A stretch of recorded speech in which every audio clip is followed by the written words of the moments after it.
El hombre cuyo nombre se convertiría en un susurro para definir la crueldad, pasó un tercio de su vida en una celda sin ventanas, pero fue desde esa oscuridad desde donde afirmó ver la verdadera y cegadora luz de la naturaleza humana. Donatien Alphonse. François de Sade, el marqués, no fue simplemente un aristócrata libertino en una era de libertinaje desenfrenado. Fue un cataclismo, un error en el sistema de la Ilustración. Su vida no fue una biografía, sino la crónica de una demolición. La demolición de la moral, de Dios, de la propia estructura de la sociedad. Nació en el seno del poder, en el Hotel de Condé de París, en el año 1740, destinado a una vida de privilegio, batallas militares y bailes en la corte. Sin embargo, desde su juventud, una fuerza diferente tiraba de él. Una curiosidad insaciable no por los salones, sino por los abismos que éstos ocultaban. Su educación jesuita le enseñó la lógica rigurosa y la retórica, herramientas que más tarde afilaría para desmantelar la misma fe que se las proporcionó. Los aristócratas construían palacios para ocultar sus pecados, pero de Sade construyó con los pecados una filosofía que amenazaba con destruir los palacios. La historia de su infamia no comienza con un tratado filosófico, sino con un grito en la noche. El escándalo, para el marqués de Sade, no era un accidente, era un método, un instrumento de disección social. El caso de Rose Keller, una mendiga a la que atrajo a su pequeña casa en Arcueil en 1768, se convirtió en la primera piedra de su leyenda negra. La versión oficial, la que gritó la propia Keller mientras escapaba semidesnuda, hablaba de secuestro, flagelación y amenazas con un cuchillo. Un acto de depravación sádica. Pero, ¿fue solo eso? ¿O fue un performance deliberado, un acto teatral diseñado para probar los límites de su poder y la hipocresía de sus pares? Mientras la policía investigaba, descubría no solo látigos y fustas, sino también un laboratorio de ideas. Sade no solo practicaba la crueldad, la interrogaba, la analizaba, le preguntaba por sus motivos, sus placeres, su lógica interna. La sociedad parisina, acostumbrada al libertinaje silencioso de sus élites, quedó horrorizada no tanto por el acto, sino por su descaro. La violencia sexual era un secreto a voces en los dormitorios de Versalles, pero Sade la arrastró al centro de la plaza pública, obligando a todos a mirar. Su suegra, la formidable Madame de Montreuil, una mujer que manejaba la influencia en la corte como un general maneja sus ejércitos, vio en él no solo a un yerno depravado, sino una amenaza existencial para el buen nombre de su familia. A partir de ese momento, su vida se convirtió en una cacería implacable. La maquinaria del Estado, activada por el rencor personal y el pánico moral, se puso en marcha. Sade fue arrestado, encarcelado, pero su espíritu se negaba a ser domesticado. Cada encierro era una afrenta que alimentaba su desprecio por la autoridad. Su siguiente gran escándalo, el asunto de Marsella en 1772, superó con creces al de Arcueil. Una orgía en un burdel, donde el marqués y su criado ofrecieron a las prostitutas dulces de anís mezclados con cantárida, un supuesto afrodisíaco que resultó ser un potente veneno. Las mujeres se enfermaron gravemente y el escándalo estalló. Esta vez no hubo escapatoria. Fue juzgado en ausencia y condenado a muerte.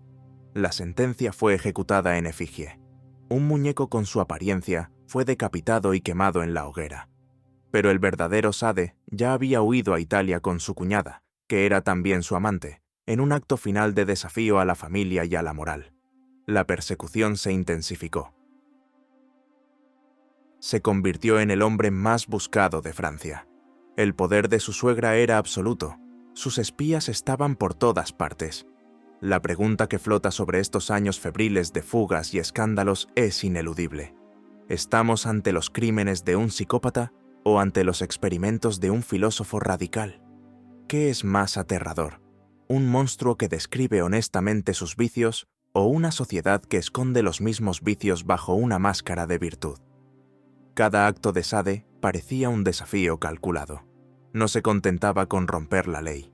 Quería exponer su arbitrariedad. No le bastaba con pecar. Quería demostrar que el pecado era una invención de los débiles para controlar a los fuertes. Sus orgías no eran meras fiestas, eran seminarios sobre la naturaleza del deseo. Sus víctimas no eran solo objetos de placer, eran sujetos de un experimento para determinar hasta dónde podía llegar un ser humano si se liberaba de toda atadura moral.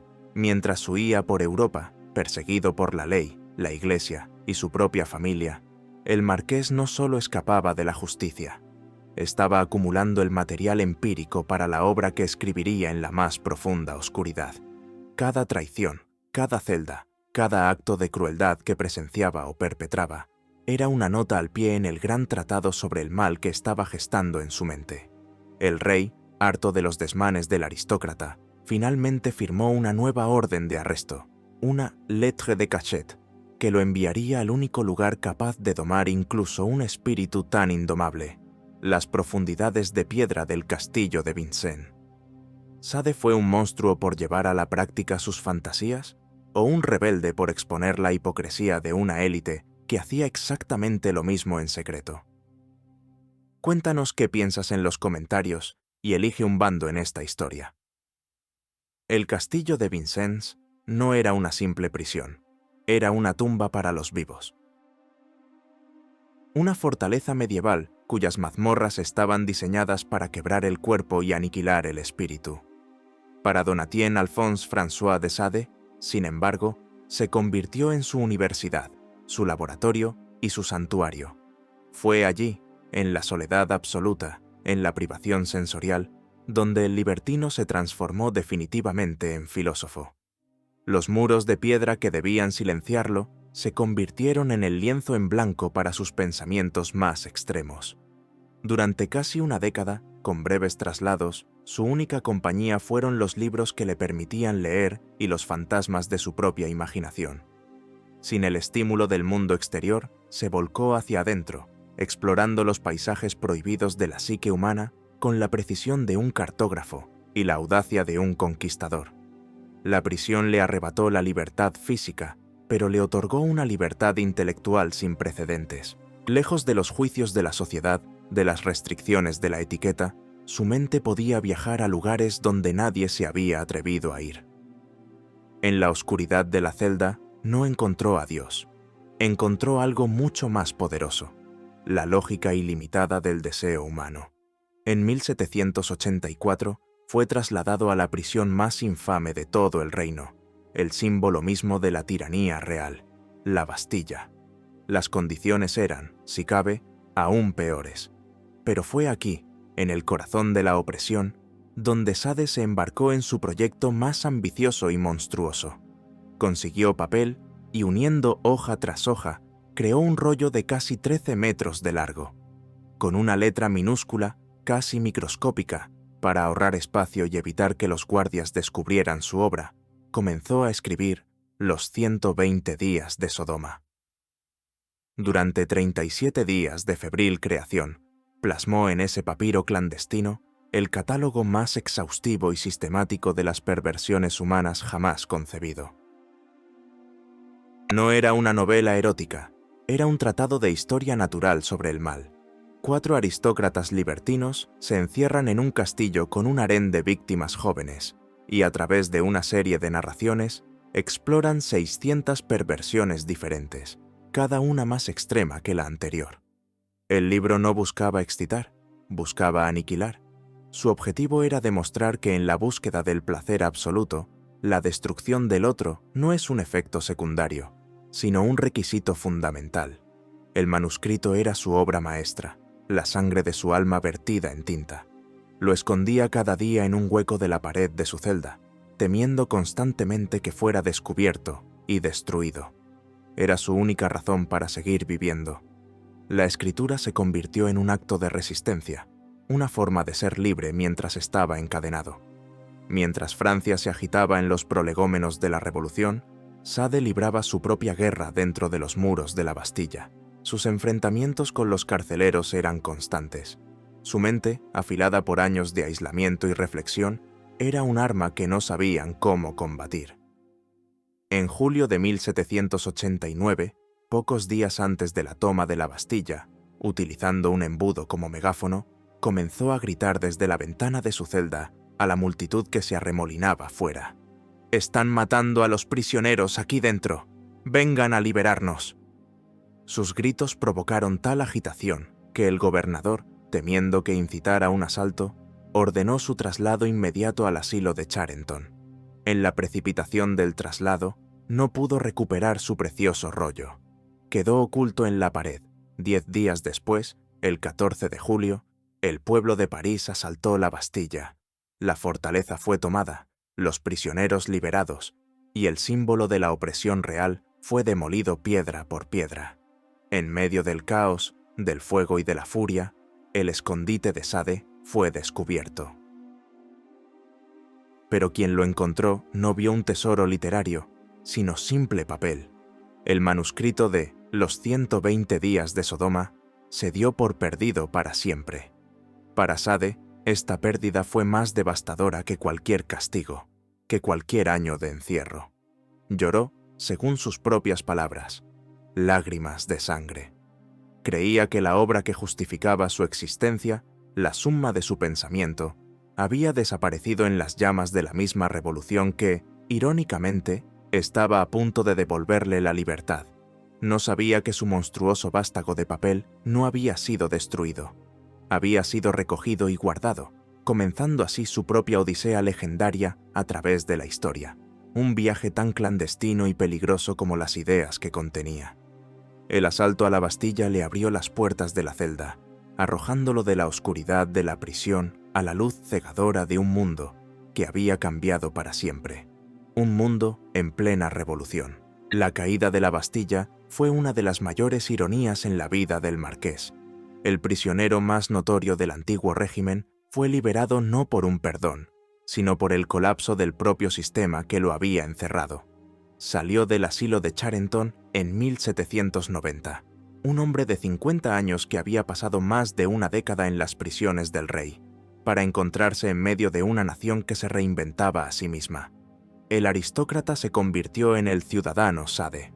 Abrazó la revolución, o al menos su fase inicial, con un fervor calculado. Vio en ella la encarnación de sus propias ideas sobre la destrucción del viejo orden tiránico. Comenzó a escribir panfletos patrióticos, discursos para las secciones revolucionarias, e incluso obras de teatro que se representaban con éxito en París. Por un breve y surrealista momento, el paria se convirtió en una figura pública, un hombre de letras comprometido con la causa de la libertad. La revolución prometía la libertad del hombre, pero Sade ya sabía que la verdadera libertad no se encuentra en la plaza pública, sino en el teatro secreto del alma. Su pasado, sin embargo, era un fantasma que no podía exorcizar. La paradoja más asombrosa de su vida llegó cuando el terror se apoderó de Francia. La máquina de la guillotina, ideada como un instrumento de ejecución igualitario y humano, se convirtió en un altar para el sacrificio diario. En este nuevo mundo de virtud impuesta por la fuerza, Sade fue nombrado juez del Tribunal Revolucionario en su sección. El hombre cuyo nombre se convertiría en sinónimo de la crueldad infligida por placer, el autor de fantasías de tortura y asesinato, se encontraba ahora en una posición de poder absoluto sobre la vida y la muerte de sus conciudadanos. Y aquí, la historia da un vuelco que desafía toda lógica. El teórico de la violencia se negó a ser un practicante de la violencia legal. Se opuso sistemáticamente a la pena de muerte. Utilizó su posición para moderar las sentencias, para buscar tecnicismos que salvaran a los acusados del filo de la navaja nacional. Su humanismo práctico chocaba frontalmente con la brutalidad teórica de sus novelas. ¿Era hipocresía? ¿O era la prueba definitiva de que sus escritos no eran un manual de instrucciones, sino una exploración del abismo, una advertencia sobre lo que sucede cuando la razón se divorcia de la empatía? El colmo de la ironía llegó cuando los padres de su esposa, su archienemiga Madame de Montreuil, y su marido, fueron arrestados y llevados ante su tribunal. Tenía en sus manos la vida de las personas que habían orquestado su persecución durante décadas, que lo habían encerrado en Vincennes y la Bastilla. La venganza estaba servida. Un movimiento de su pluma podría haberlos enviado a la guillotina. pero Sade se negó, maniobró, retrasó el juicio y finalmente consiguió que fueran liberados. El monstruo de la leyenda familiar demostró tener más compasión que los predicadores de la virtud revolucionaria. Esta moderación, sin embargo, no pasó desapercibida. En la atmósfera paranoica del terror, la piedad era sospechosa. Su clemencia fue interpretada como una falta de fervor revolucionario, como una simpatía encubierta por la aristocracia. Maximilien Robespierre, el incorruptible, el sumo sacerdote del terror, lo puso en su punto de mira. Sade, el revolucionario, fue acusado de moderatismo y arrestado una vez más. Esta vez, la prisión era diferente. No era la Bastilla del Rey, sino la cárcel de la República, la antesala de la guillotina. Cada día veía a sus compañeros de celda ser llevados al patíbulo. Su nombre estaba en la lista de los condenados. El 27 de julio de 1794 llegó su turno, pero el destino, ese dramaturgo cruel y burlón, tenía un último acto preparado para él. Por un error administrativo, un simple descuido burocrático, su celda fue saltada durante la llamada. Ese mismo día, mientras esperaba su ejecución, estalló el golpe de estado de Thermidor. Robespierre fue derrocado y al día siguiente, él mismo fue ejecutado. El terror había terminado. Sade, el hombre que había coqueteado con la muerte en innumerables ocasiones, se salvó por un azar absurdo. Su breve y paradójica carrera como revolucionario había terminado. Había sobrevivido al rey y a la República del Terror, pero un nuevo amo estaba a punto de tomar el poder en Francia. Un hombre que no toleraría ni la disidencia aristocrática ni la provocación filosófica. Napoleón Bonaparte. Y para Sade, este nuevo orden significaría el encierro definitivo, un lugar donde su crimen no sería la crueldad ni la traición, sino la locura misma, diagnosticada no por médicos, sino por la policía, que lo enviaría al asilo de Charenton. El ascenso de Napoleón Bonaparte trajo consigo un nuevo orden para Francia, un orden basado en la disciplina militar, la gloria imperial y una moralidad burguesa, restaurada. En este nuevo clima no había lugar para un provocador como el Marqués de Sade. La publicación anónima de sus novelas Justine y Juliette, odas a la virtud castigada y al vicio recompensado, fue la excusa perfecta. 1801, sin juicio, basándose únicamente en una orden policial que lo declaraba incorregible y autor de la más espantosa de las obras, fue arrestado y confinado en el asilo para enfermos mentales de Charenton. La acusación no era de crimen, sino de demencia. Era una sentencia más sutil y, en cierto modo, más cruel que la prisión. Le negaba no solo su libertad, sino también su razón. Si sus ideas eran tan peligrosas, la única forma de neutralizarlas era declararlas el producto de una mente enferma. Lo que el imperio no esperaba era que Sade convirtiera su última prisión en su último y más extravagante escenario. El asilo de Charenton, bajo la dirección del abate de Coulmiers, era una institución sorprendentemente progresista. Coulmiers creía en la terapia moral, en tratar a los pacientes con humanidad y en utilizar actividades creativas, como el teatro, como parte de su tratamiento. Cuando descubrió que tenía entre sus internos a un dramaturgo notorio, vio una oportunidad única. Le permitió a Sade escribir y dirigir obras de teatro, utilizando a los demás pacientes como actores. Lo que comenzó como un experimento terapéutico se convirtió rápidamente en el evento social más exclusivo y escandaloso de todo París. La élite del imperio acudía en masa a Charenton para ver el Teatro de los Locos. Era una experiencia de vanguardia, una incursión en lo prohibido. El espectáculo no estaba solo en el escenario, donde los internos interpretaban las febriles fantasías de Sade, sino también en el público, que observaba fascinado a los actores, sin saber dónde terminaba la actuación y comenzaba la verdadera locura. Le quitaron la pluma del novelista, pero le dieron un escenario, y demostró que la locura, bien dirigida, es indistinguible del arte. Estas representaciones eran la venganza final de Sade. Desde el interior del manicomio se burlaba de la sociedad que lo había encerrado. Sus obras, llenas de alusiones veladas, de críticas a la tiranía y a la hipocresía moral, eran aplaudidas por los mismos funcionarios del régimen que lo mantenían cautivo. Se convirtió en el director de un teatro del absurdo, donde los locos parecían más cuerdos que sus guardianes. Era el rey de un reino de inadaptados, el único lugar donde su genio iconoclasta podía manifestarse sin restricciones. Sin embargo, este carnaval de la locura no podía durar. La Iglesia y las autoridades policiales, escandalizadas por el teatro sodomita, que corrompía la moral pública, aumentaron la presión sobre el gobierno. Veían las obras no como terapia, sino como una celebración de la depravación orquestada por el archipervertido de Francia. Se exigió el cese inmediato de las representaciones y el aislamiento total del marqués. En 1813, el nuevo director de Charenton, un hombre mucho más estricto, cedió a las presiones. El teatro fue clausurado. A Sade se le prohibió volver a escribir y se le confiscaron todos sus papeles. La policía registró su habitación y quemó sus últimos manuscritos, incluyendo la que él consideraba su obra magna inacabada, Los días de Florbel, una novela de varios volúmenes que prometía superar en audacia a todo lo que había escrito antes. Fue el golpe de gracia. Le habían quitado su voz, su último medio de resistencia. Pasó su último año en silencio, un león desdentado y enjaulado, viendo cómo el mundo que había desafiado durante toda su vida finalmente lo silenciaba. Murió en Charenton en 1814, a la edad de 74 años.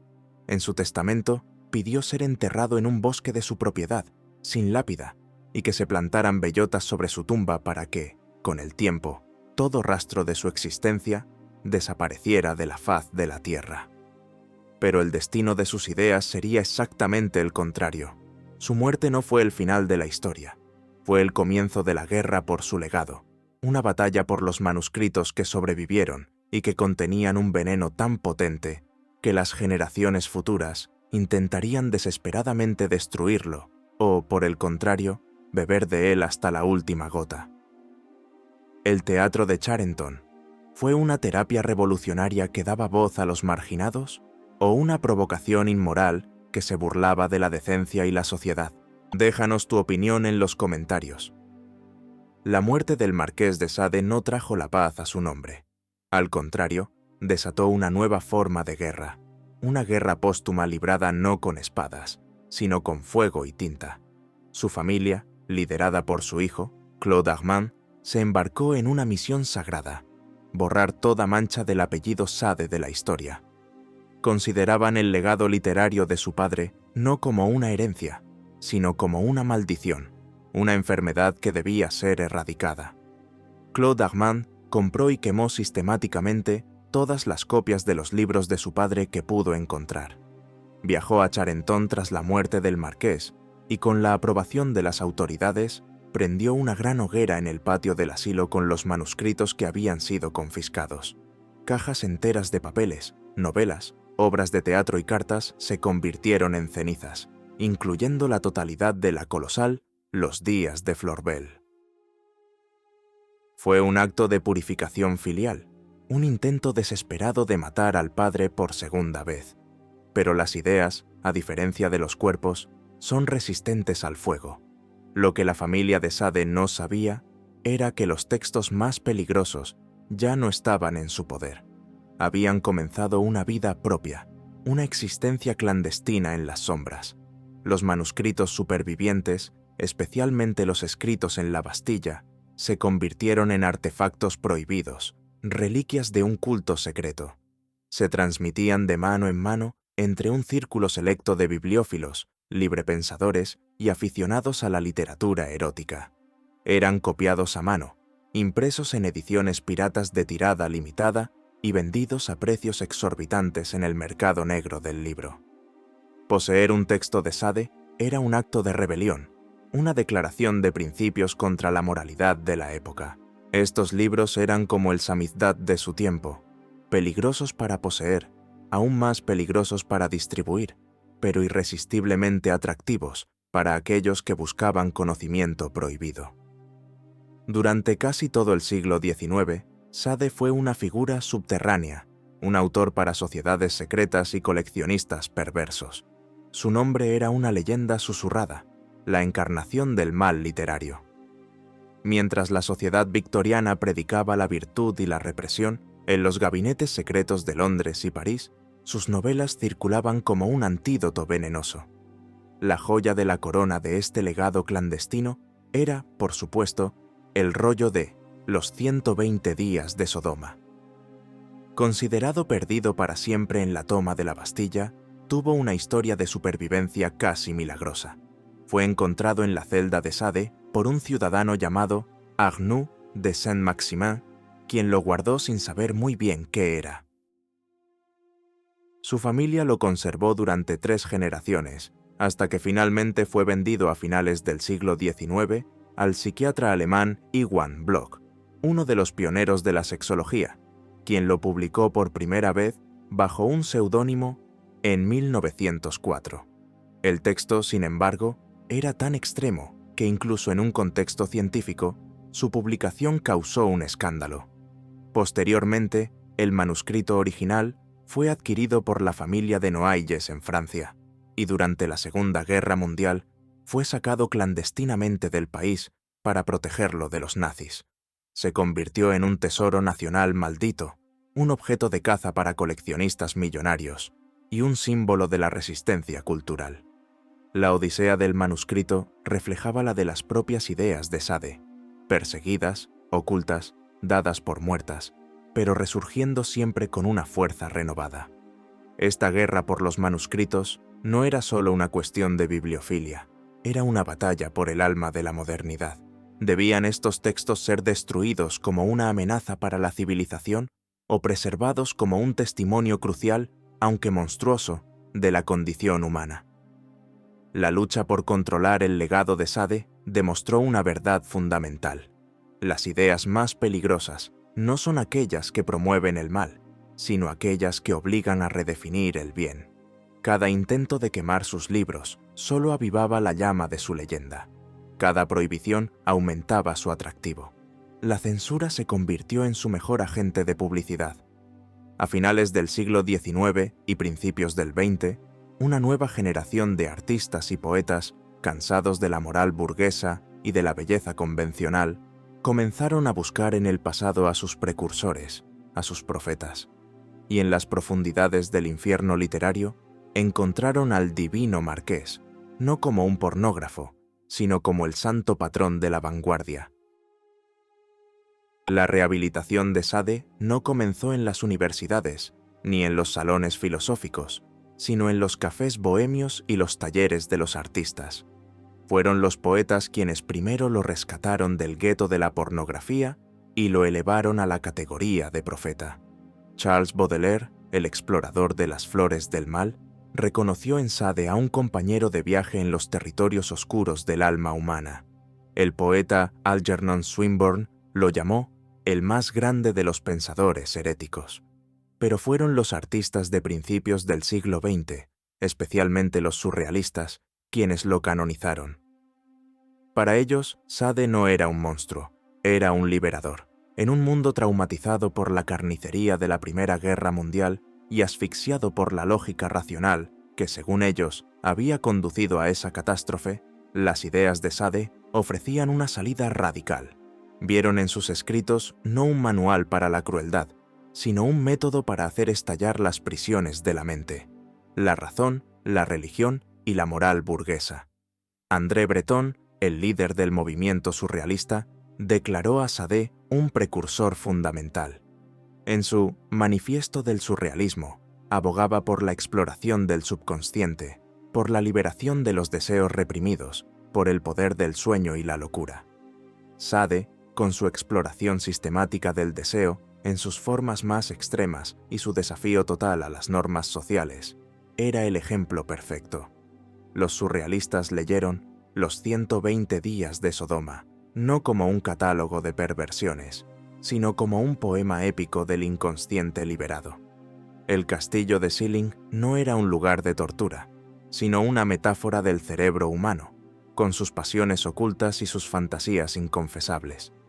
La violencia en sus libros era vista como una violencia simbólica, dirigida contra las estructuras represivas de la sociedad. Sade, para ellos, encarnaba la libertad absoluta, un ideal que iba mucho más allá de la política y se adentraba en el terreno de la existencia misma. Esta veneración se manifestó en todas las formas del arte de vanguardia. El cineasta Luis Buñuel y el pintor Salvador Dalí, en su película La Edad de Oro, rindieron un homenaje explícito a Sade en la escena final, donde uno de los libertinos de Los 120 días de Sodoma emerge del castillo con la apariencia de Jesucristo. Era la declaración más blasfema y surrealista posible. El mal supremo y la santidad suprema se fundían en una sola figura, dinamitando las bases de la moral judeocristiana. El fotógrafo Man Ray creó obras inspiradas en el Marqués, explorando la conexión entre el deseo, el dolor y la belleza. El escritor Guillaume Apollinaire, quien fue encarcelado brevemente bajo la acusación de haber robado la Mona Lisa, escribió el primer ensayo moderno importante sobre Sade, presentándolo como el espíritu más libre que jamás haya existido.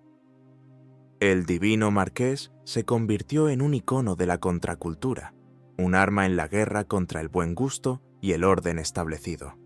Sin embargo, esta canonización no estuvo exenta de problemas.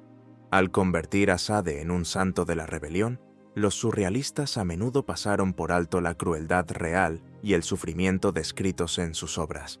Se centraron en el poder liberador de su filosofía, pero ignoraron sus implicaciones más problemáticas. ¿Estás dispuesto a mirar al abismo de la naturaleza humana, sabiendo que el abismo puede devolverte la mirada? Para los surrealistas, la respuesta era un sí rotundo. Creían que solo enfrentando la oscuridad interior, tanto personal como colectiva, se podía alcanzar una forma superior de conocimiento y libertad. Transformaron el veneno de Sade en una medicina, un antídoto contra la enfermedad de la civilización moderna. Pero la pregunta sobre la naturaleza de ese veneno seguía abierta. La Segunda Guerra Mundial, con sus horrores industrializados y su crueldad sistemática, obligaría a una nueva generación, esta vez de filósofos, a releer a Sade de una manera mucho más sombría y urgente, no como un liberador del deseo, sino como el profeta que había analizado la lógica del Holocausto antes de que sucediera. Si los surrealistas encontraron en Sade un instrumento para liberar el subconsciente, los filósofos de la posguerra encontraron en él una herramienta para comprender la catástrofe. Tras los horrores de Auschwitz, la pregunta ¿cómo fue posible?, atormentaba a Europa. La fe en el progreso, en la razón y en la bondad inherente del ser humano había quedado reducida a cenizas.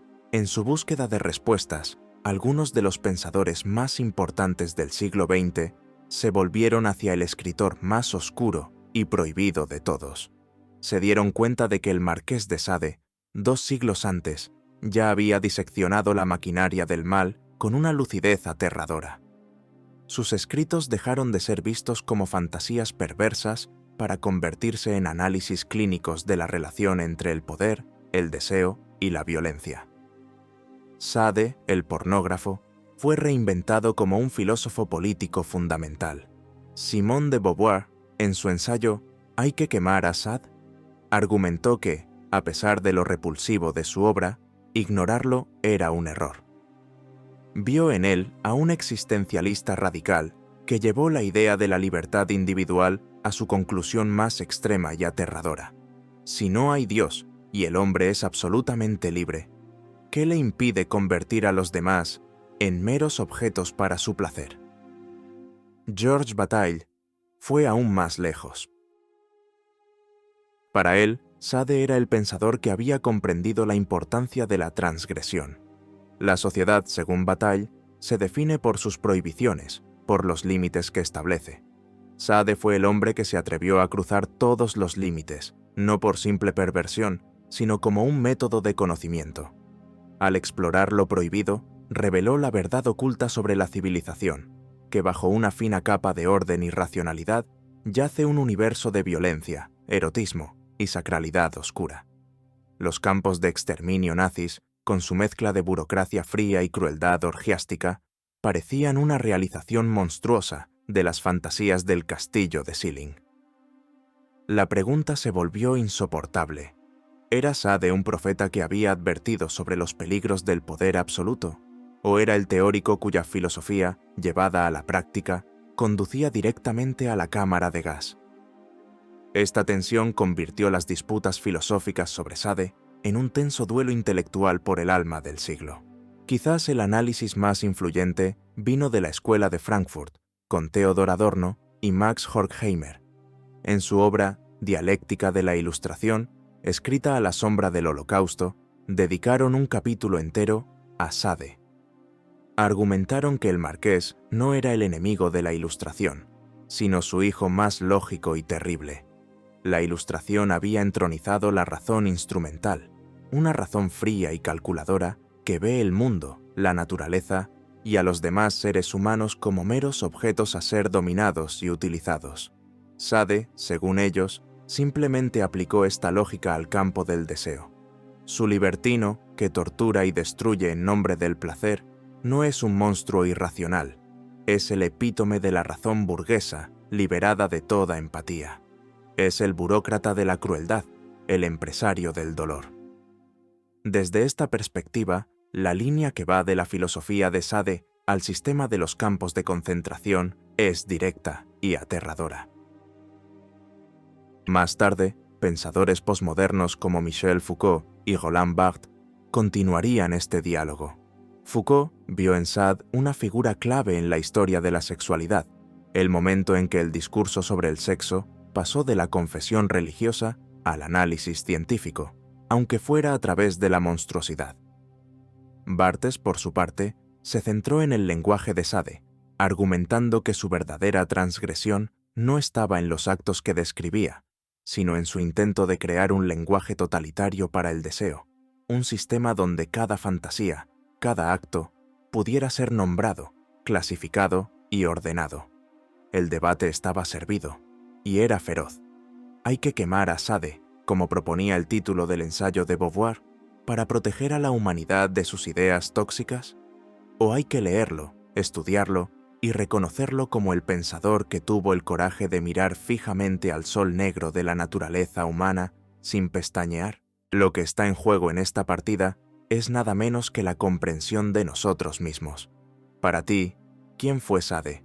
¿Un profeta que predijo los horrores del totalitarismo al analizar la lógica del poder sin límites? ¿O un ideólogo cuyas ideas sobre la libertad absoluta podrían justificar esos mismos horrores? Deja tu elección en los comentarios. Mientras los filósofos debatían el significado profundo del Marqués de Sade en los confines de la academia, un medio mucho más poderoso estaba a punto de llevar sus ideas a una audiencia masiva: el cine. La pantalla grande, con su capacidad para visualizar fantasías y evocar emociones viscerales, era el vehículo perfecto para el universo sadiano. Sin embargo, esta popularización vino con un precio. La compleja y contradictoria filosofía de Sade fue a menudo simplificada, reducida a un conjunto de clichés sobre el cuero, los látigos y la crueldad estilizada. El sadismo, como concepto cultural, se divorció de su origen filosófico para convertirse en un mero tropo del cine de terror y del thriller erótico. Directores de todo el mundo, desde el japonés Yasuzo Masumura en La bestia ciega, hasta el español Jesús Franco con sus innumerables películas de explotación, tomaron elementos superficiales de la obra de Sade, pero rara vez se atrevieron a confrontar el núcleo verdaderamente perturbador de su pensamiento. Hubo excepciones notables, por supuesto. Luis Buñuel, fiel a su devoción surrealista, continuó insertando elementos sadianos en sus películas, como la exploración del fetichismo y la crueldad burguesa en Belle de Jour.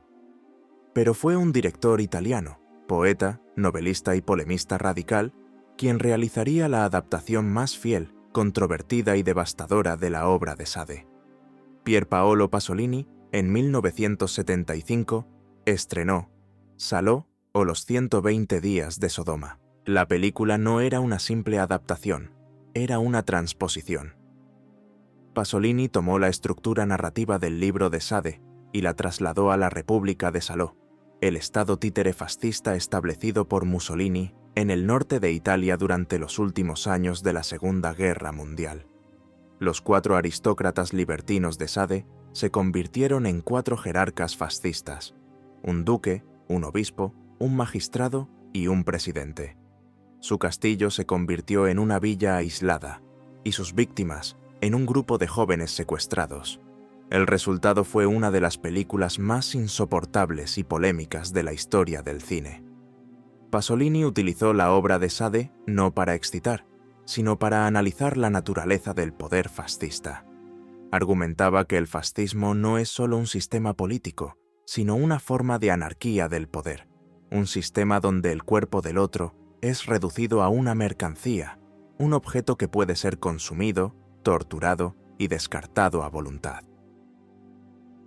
La película es un descenso metódico a un infierno de degradación, tortura y asesinato, filmado con una distancia clínica y glacial que niega al espectador cualquier placer voyeurista. Pasolini demostró visualmente lo que Adorno y Horkheimer habían argumentado filosóficamente, que la lógica de Sade y la lógica del totalitarismo son una y la misma. La película causó un escándalo mundial sin precedentes. Fue prohibida en docenas de países. Pasolini fue acusado de obscenidad, de perversión, de explotar la misma violencia que pretendía criticar. Trágicamente, el propio Pasolini no viviría para defender su obra. Pocas semanas antes del estreno de la película, fue brutalmente asesinado en una playa cerca de Roma, en circunstancias que aún hoy siguen sin esclarecerse. Su muerte convirtió a Salò en su testamento cinematográfico, una advertencia final y desesperada sobre la capacidad humana para el mal. La película y la muerte de su creador demostraron que las ideas de Sade no habían perdido nada de su poder para conmocionar, para ofender y para obligar a la sociedad a enfrentarse a sus demonios. A partir de Salò, la influencia de Sade en la cultura pop se bifurcó. Por un lado, su nombre continuó siendo una marca para el terror y la pornografía de bajo presupuesto. Por otro, se convirtió en una referencia para artistas y cineastas que querían explorar los límites de la representación de la violencia y la sexualidad, como Lars von Trier o Michael Haneke. La cultura de masas, en su insaciable apetito, había devorado al marqués, digiriendo su complejidad y excretando una versión simplificada y comercializable. Lo había popularizado, pero al hacerlo, corría el riesgo de vaciarlo de su contenido verdaderamente radical, convirtiendo al filósofo del abismo en una atracción de feria inofensiva. Y mientras el siglo XX llegaba a su fin, un nuevo espacio, vasto e incontrolable, estaba a punto de nacer. Un espacio que se convertiría en el laboratorio perfecto para la realización de las utopías y pesadillas sadianas, la red global de Internet. El cambio de milenio trajo consigo una revolución que el marqués de Sade, en sus más febriles fantasías de libertad absoluta, apenas podría haber imaginado. Internet, un espacio sin centro, sin autoridad aparente, donde cada individuo podía, en teoría, convertirse en el soberano absoluto de su propio pequeño reino digital. La filosofía de Sade, forjada en la soledad de una celda de piedra, encontró en la arquitectura descentralizada de la red el terreno más fértil para su propagación. Los principios que él defendía, la búsqueda del placer individual sin restricciones, el desprecio por la moral convencional, el anonimato como escudo para la transgresión y la idea de que la libertad de expresión debe ser total, se convirtieron en los pilares de vastas comunidades en línea. El sueño de Sade de un mundo sin Dios, sin rey y sin ley parecía haberse realizado, al menos en el ciberespacio. Sus obras, antes manuscritos prohibidos que circulaban en secreto, ahora estaban disponibles para cualquiera con un solo clic. La censura que lo había perseguido toda su vida se volvió prácticamente obsoleta. En los foros, en las redes sociales y, sobre todo, en los rincones más oscuros de la red, la Darknet, las ideas de Sade cobraron una nueva y potente vida. El anonimato que ofrecían los perfiles de usuario permitía a la gente explorar y expresar fantasías y opiniones que jamás se atreverían a manifestar en el mundo real. Este espacio se convirtió en un gigantesco experimento sadiano a escala global. Por un lado, encarnaba el ideal libertario de una autoexpresión sin trabas, un lugar para que las minorías sexuales, los disidentes políticos y los pensadores iconoclastas encontraran una comunidad. Pero por otro lado, demostró la validez de las advertencias más sombrías de Sade. El mismo anonimato que permitía la liberación también permitía la crueldad más abyecta. El ciberacoso, el troleo organizado, la difusión de discursos de odio y la explotación se convirtieron en la cara oscura de esta nueva libertad. El libertino de Sade, que usa a los demás como meros instrumentos para su placer, encontró su reencarnación moderna en el troll que destruye la reputación y la paz mental de otros por puro entretenimiento. Los debates contemporáneos sobre los límites de la libertad de expresión en Internet son, en esencia, un eco directo de las cuestiones planteadas por Sade hace 250 años. ¿Dónde termina la autoexpresión y dónde empieza el daño? ¿Debe permitirse todo discurso, por muy ofensivo o peligroso que sea, en nombre de la libertad absoluta? ¿O tiene la sociedad el derecho, e incluso el deber, de imponer límites para proteger a los vulnerables? Las plataformas digitales se enfrentan a diario a este dilema sadiano. Si censuran demasiado, son acusadas de tiranía y de coartar la libertad. Si no censuran nada, se convierten en cloacas de toxicidad y violencia. La filosofía del marqués se utiliza, conscientemente o no, para justificar comportamientos que van desde el debate intelectual sin concesiones hasta la organización de campañas de acoso y la difusión de pornografía violenta. El castillo de Schilling se ha virtualizado. Ya no es un lugar físico, sino un estado mental accesible a través de una pantalla. La pregunta fundamental que subyace a la era digital es una pregunta puramente sadiana. ¿Es la naturaleza humana fundamentalmente buena y corrompida por la sociedad como creían pensadores como Rousseau? ¿O es fundamentalmente egoísta y cruel, contenida apenas por las frágiles barreras de la ley y la moral, como afirmaba Sade? Internet, al eliminar muchas de esas barreras, parece dar la razón al marqués. Ha revelado la facilidad con la que la gente corriente, protegida por el anonimato, puede disfrutar infligiendo dolor psicológico. Ha demostrado que el deseo de dominar y humillar es una fuerza poderosa en la psique humana.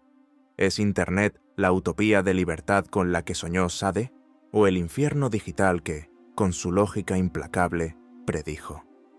Quizás sea ambas cosas a la vez, un espacio de libertad sin precedentes y de crueldad sin consecuencias, un reflejo perfecto de la dualidad que el marqués vio en el corazón de cada ser humano. Su legado, lejos de ser una reliquia polvorienta del siglo XVIII, se ha vuelto más relevante que nunca. Su sombra no solo nos persigue, se proyecta desde cada pantalla, en cada feed, en cada debate sobre quiénes somos y en qué tipo de mundo queremos vivir. Al final del laberinto, después de los escándalos, las prisiones, las revoluciones y las reinterpretaciones, nos encontramos de nuevo frente a la figura del marqués de Sade, y el veredicto sigue siendo imposible de emitir. ¿Sádico, violador, loco o filósofo genial? La respuesta es quizás que fue todo eso, y por lo tanto, mucho más. Su vida y su obra son un espejo roto, y cada fragmento refleja una verdad incómoda sobre nosotros mismos. La carrera por su legado, que comenzó con su hijo quemando sus manuscritos, nunca ha terminado. En la Francia moderna, sus libros pasaron de ser prohibidos y confiscados por la policía a ser publicados en la prestigiosa colección de la Pléyade, un sello que los consagra como tesoros nacionales. El castillo de Lacoste, su refugio y escenario de algunas de sus orgías, es hoy propiedad de un diseñador de moda y un centro de arte. El paria ha sido absorbido por el sistema, el monstruo ha sido domesticado y puesto en un museo. Pero esta domesticación es una ilusión. Las ideas de Sade conservan intacto su poder para perturbar, para demoler nuestras certezas. Sade no es una respuesta. Es una pregunta eterna que cada generación debe hacerse a sí misma. La pregunta sobre los verdaderos límites de la libertad. ¿Queremos una libertad que nos proteja o una libertad que nos permita ser nosotros mismos con toda nuestra monstruosidad potencial? Es la pregunta sobre la naturaleza del poder. ¿Es el poder algo que se ejerce desde arriba, desde el Estado y la ley? ¿O es una fuerza mucho más íntima y peligrosa que opera en el dormitorio, en la familia, en la relación entre dos personas? Es la pregunta sobre la moral. ¿Es un conjunto de verdades eternas dictadas por Dios o la razón? ¿O es simplemente una construcción social, un acuerdo temporal entre los fuertes para controlar a los débiles, un contrato que puede ser reescrito o roto en cualquier momento? Su crimen no fue la pornografía. Su verdadero crimen fue la honestidad. Una honestidad brutal, absoluta y despiadada. Tuvo el coraje de escribir lo que otros apenas se atrevían a pensar. Llevó las ideas de su tiempo, las ideas de la Ilustración sobre la razón y el individualismo, a su conclusión lógica y monstruosa. Si Dios ha muerto, entonces todo está permitido. Ignorar a Sade es cerrar los ojos al lado oscuro de la naturaleza humana, pretender que el abismo no existe. Pero abrazar a Sade sin crítica es correr el riesgo de caer en ese mismo abismo, justificar la crueldad en nombre de la libertad. Su legado es una paradoja. Leerlo puede ser peligroso, pero no leerlo puede serlo aún más. Nos obliga a confrontar la oscuridad que se esconde detrás de la fachada de la civilización, la violencia que late bajo la piel de la ley y el orden. Nos enseña que los monstruos no siempre vienen de fuera. A menudo nacen dentro de nosotros, alimentados por nuestros deseos más secretos y nuestra lógica más fría. Su voz, desde la tumba, sigue susurrándonos que la virtud sin la comprensión del vicio es frágil, que la inocencia que no ha sido probada no es inocencia, sino ignorancia. Nos deja solos, sin el consuelo de Dios o de una moralidad fácil, ante la responsabilidad última de nuestras propias elecciones. Hoy, en un mundo que nos predica la tolerancia, mientras es desgarrado por conflictos, de una crueldad sin precedentes, la honestidad sin adornos de Sade parece a la vez repulsiva y extrañamente necesaria. Su figura nos obliga a una elección final. Para comprendernos a nosotros mismos, para navegar en esta era de contradicciones, ¿en quién debemos confiar? ¿En el moralista que nos ofrece una mentira reconfortante para ocultar la dura verdad de nuestra naturaleza? ¿O en el analista despiadado que nos obliga a mirar nuestras propias heridas, por muy profundas e infectadas que estén? Escribe tu elección en los comentarios, porque la respuesta que elijas no define a Sade, te define a ti.